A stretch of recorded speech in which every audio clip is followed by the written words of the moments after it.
Imagine for a moment two vast empires stretching from the frozen heights of the Andes to the tropical jungles of Central America. Advanced civilizations with sophisticated governments, intricate road systems spanning thousands of miles, and astronomical knowledge that rivaled anything in Europe. Now imagine these societies continuing to evolve, untouched by foreign diseases and conquest. What if they had been the ones to cross the Atlantic, not as victims, but as explorers meeting Europeans on equal terms? But that's not how history unfolded. To understand what we lost, we must first journey back to that fateful October day in 1492, when one man's quest for gold and glory changed the world forever. If you're enjoying what we're creating, please consider hitting the like button and subscribing. It helps us out more than you can possibly imagine. Welcome to History Rewritten, where we examine pivotal moments in history and explore how different choices might have changed our world. I'm your host for today's episode. When Christopher Columbus first set foot on the island he named San Salvador, he believed he had reached the Indies. What he had actually discovered was an entirely unknown continent to Europeans, a land already inhabited by millions of people with rich cultures, advanced agricultural systems, and complex societies that had been thriving for centuries. Columbus's arrival marked the beginning of what historians now recognize as one of the most catastrophic demographic collapses in human history.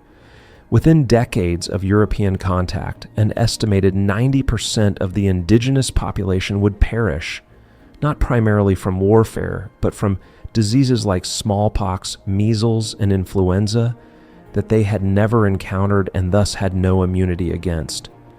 Consider the Aztec Empire at its height in 1519. With a capital city, Tenochtitlan, that was larger and more sophisticated than any European city of its time, featuring floating gardens, aqueducts, and a population exceeding 200,000. Or the Inca Empire, stretching over 2,500 miles along the western coast of South America, connected by an elaborate network of roads and bridges governed by a centralized administration that could relay messages across the entire empire in just days. These weren't primitive societies waiting for European civilization. They were complex civilizations with their own philosophical traditions, scientific achievements, and artistic expressions. Yet within a few short years, Spanish conquistadors led by men like Hernán Cortés and Francisco Pizarro would topple these empires through a combination of superior weaponry, strategic alliances with local enemies of these empires, and the unintentional biological warfare of epidemic disease. What drove these European adventurers? Gold certainly played a role, as evidenced by the obsession with extracting wealth from the New World. But it was also religious zeal, the desire to convert heathens to Christianity, and the expansion of European power and influence across the globe. The consequences were profound and lasting. Entire languages disappeared. Sophisticated political systems were replaced with colonial administrations designed to extract wealth for European monarchies. Cultural practices that had endured for generations were suppressed or forgotten. But what if history had taken a different path? What if Columbus had never made his voyage? Or if his expeditions had failed to establish lasting contact between Europe and the Americas? Without European intervention, the indigenous civilizations of the Americas would have continued their own trajectories of development.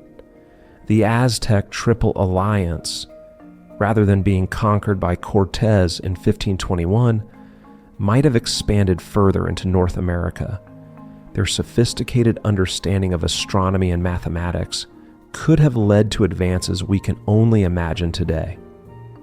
The Inca, with their remarkable engineering skills demonstrated in structures like Machu Picchu, might have developed even more impressive architectural and agricultural innovations.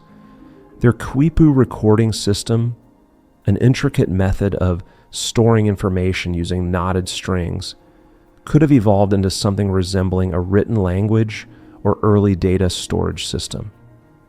Perhaps most intriguingly, consider what might have happened if these civilizations had eventually crossed the Atlantic themselves. With their extensive maritime traditions along the Pacific coast, it's not inconceivable that Polynesian-style navigation techniques could have been adapted for Atlantic crossings. Picture this. Instead of European ships arriving in the Americas, imagine great fleets of advanced American vessels appearing off the coasts of Spain and Portugal in the 17th or 18th century. How would European powers have responded to encountering peoples they considered primitive arriving as sophisticated explorers and traders? In this alternate timeline, the exchange of ideas might have been more equitable.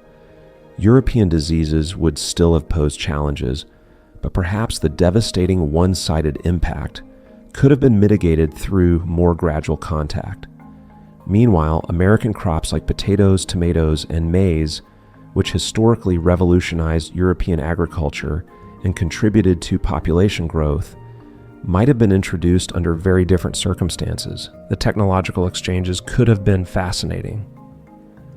While Europe had gunpowder and metalworking, American civilizations had innovations in areas like sustainable agriculture, earthquake-resistant architecture, and complex administrative systems that managed vast territories without the written word as Europeans understood it. Would these American civilizations have developed steam engines or printing presses independently?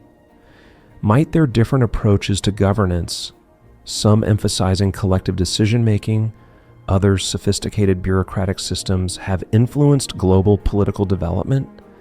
The religious and philosophical implications are equally compelling. How might European Christianity have evolved when confronted with American spiritual traditions that emphasized harmony with nature and complex pantheons that incorporated astronomical observations into their cosmology? Of course, we can never know for certain what might have been. History moves in only one direction, and the collision between the old and new worlds fundamentally reshaped both. The tragedy of what was lost, the languages, the knowledge, the diverse ways of understanding our world is immeasurable. Yet in contemplating these alternatives, we gain a deeper appreciation for the richness of pre-Columbian civilizations and the paths not taken. We're reminded that progress isn't linear, that different societies develop different strengths, and that the story of humanity is enriched by its diversity rather than diminished by it. The next time you bite into a potato or tomato, remember that these foods came from a world that once held possibilities we can only dream about. A world where the question wasn't whether Europeans would conquer America, but whether Americans would choose to visit Europe at all. History, as they say, is written by the victors. But in imagining the paths not taken, we honor those whose stories were silenced and perhaps glimpse the infinite possibilities that exist in every moment when history turns. Thank you for joining us on History Rewritten. Join us next time as we explore another pivotal moment that might have changed everything. If you have a topic you'd like us to cover, let us know in the comments below.